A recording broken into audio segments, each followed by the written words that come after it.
Olá meus amigos do YouTube, estamos começando mais um planejamento de trabalho. Nessa quinta-feira o nosso foco é Campeonato Brasileiro e também Europa e Conference League, principalmente a Europa League, né? Em relação à liquidez que é bem melhor e bem maior do que a Conference. No Campeonato Brasileiro temos o Fluminense enfrentando o Cruzeiro, o Fluminense numa situação bem difícil no Campeonato Brasileiro, agora eliminado da Libertadores, já havia sido eliminado da Copa do Brasil, então o Campeonato do Fluminense, né, o foco do Fluminense agora é só o Campeonato Brasileiro e a tentativa de escapar do rebaixamento. Acabou perdendo o último jogo no finalzinho contra o Atlético Goianiense, enfrenta o Cruzeiro, que fora de casa continua sendo um adversário que não produz tanto, diferente do que ele consegue fazer dentro de casa, e que vem de um empate contra o desfocado Vasco, né? O Vasco tinha o jogo contra o Atlético Mineiro pelas semifinais da Copa do Brasil, o Cruzeiro não conseguiu aproveitar. Criciúma e Atlético Goianiense, o Criciúma tinha feito um excelente jogo contra a equipe do Grêmio fora de casa, mas perdeu o último jogo contra o Bahia fora e agora enfrenta o Atlético Goianiense, que vem de vitória contra o Fluminense. É obviamente uma disputa lá embaixo, né? Acaba sendo sim um adversário direto para os dois, mas principalmente para o Atlético Goianiense, né? Se vencer o Criciúma assim como venceu o Fluminense, é mais um passo em direção a tentar escapar. A situação do Atlético Goianiense, claro, é muito mais complicada do que a situação do Criciúma e também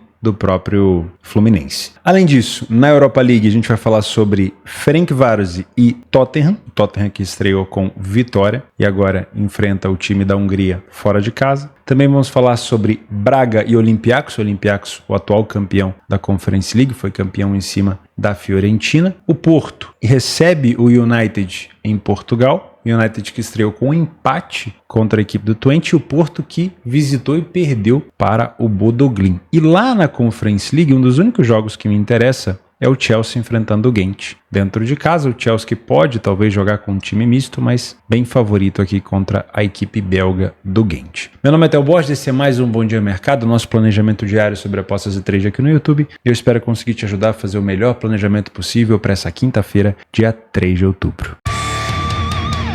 Vamos começar o nosso planejamento no cenário europeu e depois a gente vai para o cenário brasileiro, como é de costume, tá? Se você é novo por aqui, fica o convite para você se inscrever nesse canal. Nós não temos aqui um planejamento raso que vai cuspir para você entradas, né? Por isso que o nome do vídeo não é palpites. Então, se você busca algo mais curto, nada contra, é o seu direcionamento. Você vai encontrar aí no YouTube várias boas opções. Inclusive, vários amigos meus, tá? Mas aqui eu quero mergulhar mais fundo para a gente extrair mais informação e, obviamente, para que você possa fazer com essa informação o que você quiser. Para mim, é muito importante esse tipo de informação na minha tomada de decisão e esse é, de fato, o meu planejamento que eu faço aqui só ligando a câmera com vocês. Eu não vou fazer outro depois e também não fiz antes, ok? Então, vamos fazer junto. Também conto com a sua ajuda aqui nos comentários para me corrigir, para fazer complementos, para a gente poder ter um bom planejamento. Eu escolhi na parte da tarde, 1h45, primeiro jogo para focar, na Europa League, o jogo do Tottenham fora de casa na Hungria contra o Ferencvárosi. Primeira dúvida que eu tenho é se o Tottenham vai levar o time titular, tá? Uma dúvida que eu sanei fazendo o nosso pós-planejamento, se você não é membro do canal, além de você conseguir ter acesso ao PDF de apoio e outros conteúdos, e também receber o BDM de maneira antecipada, eu faço toda semana, quase que de maneira contínua, né? Às vezes viajo e tudo mais, mas o nosso pós-planejamento, que é fazendo uma recapitulação do que a gente planejou. E dando uma olhada no jogo do Tottenham dentro de casa contra o Karabag, me passou a impressão de que o Tottenham não estava levando a competição tão a sério. E eu não julgo, tá? Não julgo porque a Europa League para o Tottenham talvez seja um pouquinho mais importante do que a Conference, quando ele chegou a disputar a Conference na época de pandemia e foi até excluído da competição por não levar tão a sério, né? Por não ir nos jogos, faltou jogo e tudo mais. Mas também porque o Tottenham tem, claro, um foco maior na Premier League. Vai disputar título? Não vai. Venceu o United na última partida, mas não vai disputar título, provavelmente. Então, eu acho sim que o Tottenham poderia encontrar motivações para ter um foco maior na Europa League. Não mostrou no jogo contra o Karabag. Então, essa cotação de 1,42, ela ainda me parece uma cotação preocupante, porque eu não tenho certeza se o Tottenham vai levar a sério a competição ou se ele vai levar o time titular. Se as duas respostas forem sim, ou se pelo menos no caso do time titular for sim, eu não tô vendo um Ferencváros conseguir fazer força com a equipe do Tottenham. É um nível de enfrentamento completamente diferente. Então, inicialmente, eu vejo a possibilidade de trabalhar a favor do favorito por aqui. Se você é um trader, claro, primeiro de tudo, eu tô falando que você quer um trader. Por quê? Uma cotação de 1,42, tendo essas duas dúvidas, ela não é boa. Ela não é boa, porque eu preciso de uma resposta. Para você que é um trader, você vai conseguir essa resposta assim que a bola começar a rolar. Você vai conseguir entender primeiro a escalação que foi colocada em campo e depois a intensidade da equipe do Tottenham. Para você que está no pré-live, você está no escuro. Você só vai conseguir saber também na hora que o jogo começar ou na hora que a escalação, uma hora antes do jogo sair. Então, dá para você tentar buscar, se não for uma escalação principal, se você conseguir encontrar o Tottenham não tão forte no início do jogo, um cenário um pouco diferente. Que tipo de cenário? Você pode tentar buscar uma cotação mais alta por vários fatores, né? O Tottenham atrás do placar, tentando buscar uma virada, o Tottenham talvez não jogando tão bem, mas melhorando no segundo tempo, o Tottenham jogando bem, mas o Ferencváros tendo um desempenho defensivo muito bom. Tudo isso pode levar à subida da cotação do Tottenham. É claro que quando o nível técnico é tão discrepante desse jeito, a subida da cotação do Tottenham vai ser a conta-gota, vai ser lenta. Então não adianta você ter pressa. Ou você tem uma metodologia de precificação para handicaps asiáticos, né, para tentar buscar um cenário onde o Tottenham vença por 2, por 3 gols de diferença, ou você espera o cenário convencional, onde a cotação do Tottenham venha a subir. E se ele marcar cedo demais, paciência. Perdeu o bonde, faz parte. Não dá pra gente ter todo tipo de oportunidade sendo aproveitada, tá? Dos últimos jogos do Ferencváros, o over 2,5 aconteceu em 5 de 6 partidas. No Tottenham, em 6 de 7. E o Tottenham venceu as últimas 4. E realmente, os últimos jogos do Tottenham, ó, 2-1, 3-1, 3-0, 3-0. Tem sido jogos com um 2,5 bem aflorado. Como o Ferencváros começou com derrota para o Anderlecht por 2-1 e ele joga pela primeira vez na Europa League agora nessa competição dentro de casa nessa temporada, muito provavelmente, mesmo sendo o Tottenham, o Ferencváros vai querer fazer graça, vai querer ir para cima. Não é um time que quando joga no cenário europeu propõe, geralmente é um time que reage. Então a gente provavelmente vai ver o Tottenham com a bola, com o Ferencváros reagindo. Não duvido do Ferencváros podendo marcar gol por aqui. Não duvido, porque, por exemplo, se eu não me engano, o Karabakh chegou a perder um pênalti contra o Tottenham, então não é assim de se espantar. O Ferencváros também joga dentro de casa, mas em caso do Tottenham na frente do placar, como o Ferencváros já perdeu o primeiro jogo para o Anderlecht, a gente provavelmente vai ter um time se expondo mais. E essa exposição permite ao Tottenham, talvez até menos interessado, em contra-atacar. E a gente pode ter um cenário, sim, de pelo menos 3 gols por aqui. Tá? Hoje pelo menos 2, eu vou marcar como pelo menos 2, mas a cotação deve estar horrível, então eu penso mais num cenário de 2,5. A possibilidade de ambas marcam, ela não é tão alta, mas ela pode acontecer. O mercado trabalha aqui com uma cotação de 1,75. É uma cotação baixa para um cenário um pouco mais perigoso, porque o Tottenham, se ele quiser jogar sério, ele não vai deixar o Ferencváros ter tantas oportunidades, mas se fosse uma cotação um pouco mais elevada, eu embarcaria nesse barco. Por quê? No jogo contra o Karabakh, o Tottenham ficou com um homem a menos. Isso favoreceu o Tottenham a recuar para jogar no contra-ataque e o Karabakh teve oportunidade. Se o Tottenham quiser jogar sério, ele não deve dar tantas oportunidades ao Ferencváros, se tiver 11 contra 11. Então essa cotação deveria ser bem mais alta. Se você quiser arriscar isso daqui, eu te aconselho pegar uma cotação bem mais elevada, tá? Segundo jogo, que é um pouquinho mais tarde, se não me falha a memória, não, é no mesmo horário, é Olympiacos e Braga. Aqui a gente já tem um jogo um pouco mais parelho, tá? Para mim o Olympiacos é favorito, eu não vou discordar dessa cotação, primeiro porque joga dentro de casa, segundo porque o Olympiacos é o campeão da Conference. Está classificado, foi classificado para a Europa League, porque venceu a Conference League. E olha, não foi qualquer vitória não, tá? O Olympiacos eliminou grandes equipes para poder chegar ao título. E praticamente começou agora, né? O seu campeonato. Não começou, teoricamente, tão bem assim, mas praticamente começou agora. O Olympiacos perdeu para o Lyon na partida de estreia, então, assim como o Ferencváros, ele tem que mostrar resultado. Já o Braga, se não me falha a memória, virou o jogo contra o Maccabi Tel Aviv dentro de casa e pode jogar de uma maneira um pouco mais reativa. Então é um jogo onde o Olympiacos tem favoritismo, por ter a necessidade da vitória depois de ter perdido, por jogar em casa com o apoio da sua torcida, e o Braga que não precisa ter posse de bola ou não precisa da vitória teoricamente dita, ele pode conquistar ela de uma maneira mais inteligente, ele pode jogar de uma maneira no erro do adversário, ele pode jogar numa situação de contra-ataque, ele não precisa se expor tanto porque ele já conquistou um bom resultado na estreia, tá? Então é um jogo perigoso. Eu concordo com a cotação do Olympiacos e olharia aqui para correção de preço. Principalmente aquela correção de preço inicial, né? Caso o Olympiacos não comece tão bem, a cotação do Olympiacos vai subir, cotação do Olympiacos subindo, inversamente proporcional, a probabilidade de vitória desce. Então a gente vai ter uma correção, pode até ser uma correção brusca. Ou o Olympiacos começando muito melhor do que o mercado espera, também pode acontecer, aí você vai ter um Olympiacos descendo e a cotação do Braga subindo. E aí, principalmente para você que é um trader, é uma excelente oportunidade para você trabalhar. Uma das mais primórdias que a gente tem. Agora, para você que é um punter, se abraçar em algo no mercado de resultados, eu não aconselho, tá? Eu não aconselho. O Braga, ele é mais traiçoeiro no contra-ataque. Então a gente pode ter uma sensação de que o Olympiacos ele tá melhor, mas o Braga pode ser um pouco mais traiçoeiro. O que eu não duvido por aqui? Eu não duvido de uma possibilidade de ambas marcam, tá? Deixa eu ver como é que tá essa cotação. 1,75, também tá baixa, acima de 2. Eu acho que pode ser interessante. Não duvido de um jogo para pelo menos 2 gols também, tá? Por essa iniciativa, talvez, do Braga de jogar de uma maneira um pouco mais reativa. Das informações que eu tenho aqui, só do Braga venceu as últimas 3 e teve o mais de 2,5 em 6 de 8. Um cenário cabível para pensar em 2,5 aqui, que está com uma cotação de 1,90, não é ruim, seria o Braga na frente. Então, o Olympiacos já vem com uma derrota, já vem precisando repor aqui uma situação de vantagem, já vem precisando colocar 3 pontos na tabela, mas sai atrás. Opa, então eu tenho mais exposição do time da casa e o Braga, que já tirou o piano das costas porque ele abriu o placar, ele vai poder contra-atacar. Principalmente se o gol do Braga sair cedo, tá? É um cenário também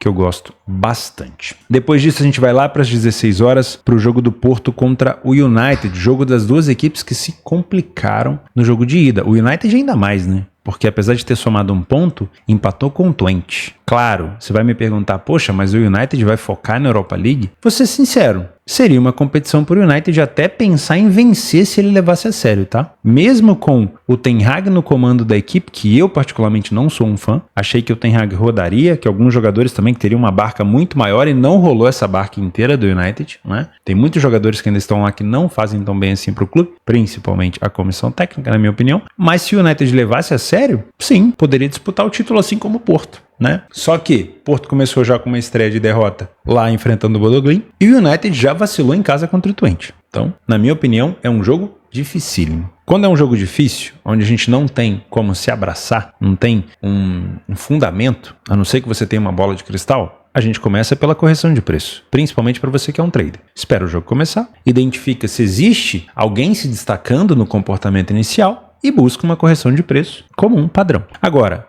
jogo parelho, jogo lá e cá, não faz nada. Para você que é um punter, se abraçar em algumas das duas equipes sem bola de cristal aqui, já que a gente não trabalha com isso, fica muito difícil, tá? Fica muito difícil. O Porto, por ter perdido fora de casa, ele vem mais pressionado. O United sabe que ao longo da competição vai continuar enfrentando, não o Porto no caso, mas outros adversários mais acessíveis, como é o caso do Twente, e quando ele levar a sério, ele vai começar a vencer. O Porto sabe que o United é um adversário muito difícil, então ele pode, por exemplo, perder 2 seguidas, que já pode complicar a vida do Porto na classificação, ou no caso, empatar, que também não vai ajudar tanto. Então eu vejo o Porto tentando ser um pouco mais agressivo. O Porto vem de bons resultados na Primeira Liga de Portugal, já o United vem de derrota para o Tottenham, né? Nos últimos jogos aqui, o Porto, o over 2,5 em 4 de 5, uma equipe, né, que vem produzindo gols. O United não vence a 3, mas teve o over 2,5 em 5 de 7. Eu não tô vendo um cenário de muitos gols aqui, pelo menos no pré-jogo. Mas também não vou duvidar. O United não perdeu nos últimos 3 jogos que fez para o Porto e o Porto sofreu gol nos últimos 4. Então, a gente pode olhar com essa defesa mais ou menos do United numa possibilidade de ambas marcas, já que o United vem marcando com frequência contra o Porto? Dá para olhar. 1,61 mal de boa, Theo? Eu não gosto, mas eu marcaria como uma possibilidade para tentar pegar uma cotação mais elevada, assim como o over 1,5. Agora, te indicar um cenário muito esticado de 2,5, 3,5, 4,5, aí só se for no ao vivo, num cenário onde uma equipe está vencendo por 2 gols de diferença, o jogo ficou maluco, com potencial muito grande de gols. Fora isso, eu prefiro não te indicar, tá? E pra gente finalizar, temos lá na Conference League o jogo do Chelsea contra o Ghent, que é um super favorito. Obviamente aqui eu já venho com uma possibilidade de trabalhar a favor do Chelsea. Vou deixar esse para casa para você e também vai ser para mim. Antes do jogo, uma hora antes, eu vou vir aqui para ver a escalação oficial do Chelsea para saber se o Chelsea vai jogar com os jogadores principais, né? Faz toda a diferença o Chelsea estar ou não com o time principal. Do que eu tô vendo aqui como possibilidade, que não é, obviamente, uma certeza, o Chelsea me parece que tende a jogar com vários jogadores titulares. Mas, de novo, eu não tenho a certeza, tá? Então toma um pouco de cuidado. É um novo Chelsea. Depois que ele mudou de treinador, de fato, é um novo Chelsea. Tá? Inclusive o último jogo do Chelsea foi muito legal de se assistir. Cole Palmer jogando muito bem. O Chelsea meteu 4-2 aqui no Brighton, mesmo sendo um adversário muito difícil. Então é um Chelsea que vai enfrentar uma equipe que hoje, se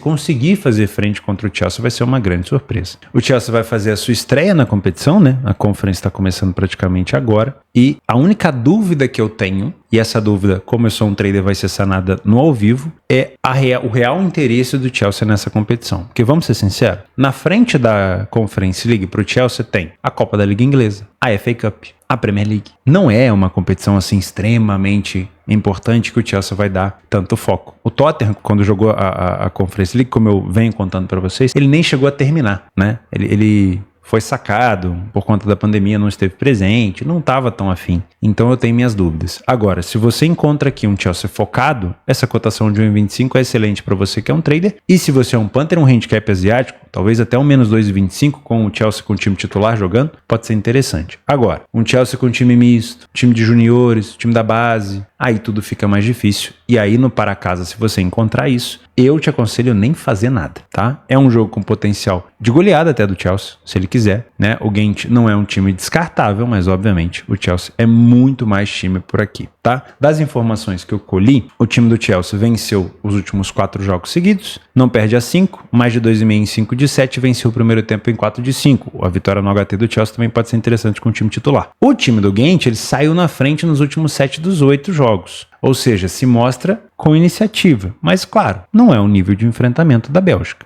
né? Já é uma situação bem diferente, tá bom? Então, para mim, o Chelsea, ele é bem favorito por aqui. Vamos partir agora para o Campeonato Brasileiro. Lá em cima, vamos começar com o Criciúma e Atlético Goianiense. O Criciúma favorita 1,90. Vamos utilizar o nosso PDF de apoio para ter uma noção do desempenho do Criciúma dentro da sua casa. O Criciúma só teve uma derrota nos últimos 8 jogos em casa. Ponto positivo pra caramba. Ah, Theo, mas ele não venceu tudo, beleza? Mas ele pontuou na maioria. E isso, claro, vai deixando o Criciúma nesse momento fora da zona de rebaixamento. O Criciúma venceu pouco em casa, 4 das 14. Tudo bem, mas vem pontuando. É um time que falha pouquíssimo em marcar. Na verdade, o Criciúma falha em marcar pouco em tudo quanto é situação, tanto dentro quanto fora de casa. Sofre gol com alguma frequência, inclusive sofreu mais em gols em casa do que marcou. Isso é verdade, é um time que sofre. O Goianiense perdeu as últimas 7 partidas consecutivas fora de casa. E é por isso que o Goianiense está nessa draga. O time só venceu 2 partidas fora. São 2 partidas a menos do que o Criciúma só. Beleza, mas ele não empata, ele não consegue pontuar. Então, se ele quiser sair nessa situação horrorosa que ele está agora, de 21 pontos em 28 rodadas, ele tem que começar a vencer as últimas 10 partidas consecutivas e olhe lá se vai dar jeito. Ainda assim, vai ser difícil. Tá? É uma equipe que sofreu mais gols do que o Criciúma, marcou menos, precisa de mais finalizações no alvo para marcar um gol, tem um primeiro tempo com pouquíssimo número de vitórias, mesmo número de gols marcados, porém mais que o dobro de gols sofridos. Então o Criciúma ele é superior pelo número de gols que ele não sofre, né? E no segundo tempo já é mais parelho. O time do Criciúma vence mais, porém o número de derrotas é igual. O time do Criciúma marca mais, porém o número de gols sofridos do Criciúma é maior. Então a superioridade do Criciúma está muito ligada ao primeiro tempo. Consigo discordar da cotação do Criciúma? Não, porque de fato o Criciúma vem marcando gol com frequência, apesar de sofrer com frequência também, e vem pontuando. Agora, eu não duvido nesse jogo aqui de pelo menos 2 gols, porque o Goianiense sabe que o sino tocou, vai ter que vir para cima, faltam 10 rodadas, ou vai ou racha, venceu o Fluminense no abafa, vai ter que vir para cima contra o Criciúma. Vindo para cima, é um jogo também com uma possibilidade de ambas marcam, tá? Temos aqui a cotação do over 1,5 a 1,36, que fica boa ao longo do jogo, e o ambas marcam em 95, não é ruim, gosto, tá? E de resto, eu trabalharia com correção de preço. Para mim, eu não vou colocar como um favorito que pode se complicar, apesar dele poder, porque eu concordo com a cotação. Porque o Goianiense vem, apesar da vitória contra o Fluminense, de 7 derrotas fora de casa. Isso não é pouca coisa. O mercado tá vendo isso também, tá bom? Fluminense e Cruzeiro. Fluminense vem de eliminação na Libertadores, jogando um futebol medonho contra o Galo. Na verdade, o medonho, ele remete a ruim, mas foi um futebol medroso também, né? Porque foi uma equipe que só se defendeu, foi para Minas na Arena MRV só para se defender. Achou que um resultado de 1-0 era suficiente. Foi péssimo o desempenho do Fluminense lá, foi vergonhoso. O Galo não tem nada com isso, acabou passando. O Cruzeiro poderia ter aproveitado melhor as situações fora de casa no próprio Brasileiro e também poderia ter aproveitado o desfoque, né, do Vasco, que está muito mais focado e estava muito mais focado na Copa do Brasil. Resultado, Cruzeiro não vem de bons resultados e, obviamente, fora de casa continua sendo extremamente difícil de confiar, porque se a gente pega o Cruzeiro em casa, é um Cruzeiro que teve 9 vitórias em 14 jogos, um dos melhores mandantes da competição. O Cruzeiro fora teve apenas 3 vitórias, né? E nos últimos 8 jogos venceu apenas 2. É difícil de confiar. O Fluminense vinha numa sequência muito boa e acabou perdendo a última partida dentro de casa. Se eu não me engano, foi no clássico, né? O clássico carioca contra o Botafogo. No último suspiro, o Felipe Melo deu aquela paçocada e o Fluminense acabou perdendo a partida. O Fluminense agora, como eu falei, só foca no Campeonato Brasileiro. O Cruzeiro ainda tem o jogo da Sul-Americana para focar, mas vai demorar um pouquinho, né? Só em 22/10 agora, só no final, daqui a 20 dias, que eu tô gravando esse vídeo no dia 2, porque temos data FIFA e tudo mais, então o Cruzeiro tem tempo e vai focar também no Campeonato Brasileiro. O Fluminense, pontos positivos, sai mais na frente, muito mais na frente do que o adversário, falha menos em marcar, apesar de ter marcado 2 gols a mais só, e sofre menos gol. Isso é verdade, o Cruzeiro tem sofrido mais fora de casa. O time do Cruzeiro precisa praticamente do mesmo número de finalizações do Fluminense para marcar um gol, então a gente não tem aqui, de fato, um time mais traiçoeiro no contra-ataque e tudo mais. O primeiro tempo do Fluminense é a grande arma da equipe, né? Tem sido muito mais difícil enfrentar o Fluminense na casa do Fluminense no primeiro tempo. O time do Cruzeiro sofre 10 gols a mais do que o Fluminense e marca 2 gols a menos. Então, é um primeiro tempo de favoritismo, sim, do time do Fluminense. O Fluminense no segundo tempo tem uma queda vertiginosa, né? Apesar do Cruzeiro não subir tanto de produção. Então, acaba sendo parelho, nivelado por baixo. Tá? Eu ficaria de olho numa correção de preço aqui, porque se o Fluminense começar muito bem esse jogo, a cotação do Fluminense ela pode descer e a do Cruzeiro subir, né? Então, para você que é um trader, essa correção inicial pode acontecer. Se você quiser utilizar na soma das informações o Fluminense jogando melhor no primeiro tempo para tentar tirar algo a favor do Fluminense, no empate anula, é por sua conta e risco. Eu não consigo confiar tanto no Fluminense assim. Eu sei que os resultados do Fluminense em casa nos últimos jogos, apesar da derrota para o Botafogo, tinha sido boa, mas eu não consigo, por conta do que eu vi do Fluminense contra o Galo, eu não consigo confiar tanto. Eu sei que isso vai mexer com o Fluminense, que tende a fazer o Fluminense dar uma chacoalhada, mas já era para ter tido o resultado melhor contra o Goianiense e não teve. O Fluminense tem de onde tirar? Tem. Emocionalmente vai tirar? É difícil. Porque você que ganha a Libertadores no ano, ser eliminado da Copa do Brasil pelo Juventude e ser eliminado da Libertadores jogando o que jogou contra o Galo e tendo que disputar contra o rebaixamento até o final do campeonato, emocionalmente é um baque. É um baque muito grande, tá? Então eu não colocaria meu dinheiro no Fluminense. Não no pré-live. Como um trader, dentro de um momento muito bom do Fluminense, aí é outra conversa. Como um punter, acho muito difícil, tá? No cenário que eu anotei aqui de informações, o Fluminense perdeu as últimas 3 seguidas, não marcou gol nas últimas 3, sofreu gol nos últimos 3, ou seja, não marcou e sofreu, e teve o under 2,5 em 6 de 7. O Cruzeiro, under 2,5 nas últimas 5, não venceu a 3, mas não perdeu a 4. Não me parece um jogo com um número tão grande assim de gols. Então, eu prefiro não te indicar. O Fluminense marcou primeiro no confronto direto nas últimas 4 de 5 e é um jogo com mais tendência para cartões, para você que trabalha esse tipo de cenário, tá bom? Então, para mim, jogo de fato para correção de preço e para a gente não se abraçar tanto em situações de um time ou outro, tá bom? Eu vou deixar como complemento outros jogos listados aqui embaixo no link do Radar Esportivo, vou montar aqui a minha tabela de jogos complementares, deixo aqui aberto também o espaço para você complementar informações, para você corrigir alguma bobeira que eu possa ter falado. Lembre-se sempre que apostas é para pessoas de mais de 18 anos, vou sempre falar isso daqui para frente, né? Regras do CONAR, regras do governo, então se você não tem mais de 18 anos, apostas não é para você, faça com responsabilidade e lembre-se sempre, gestão do seu capital, ok? Gestão do seu capital. Muito obrigado pela sua companhia, um grande abraço e até amanhã.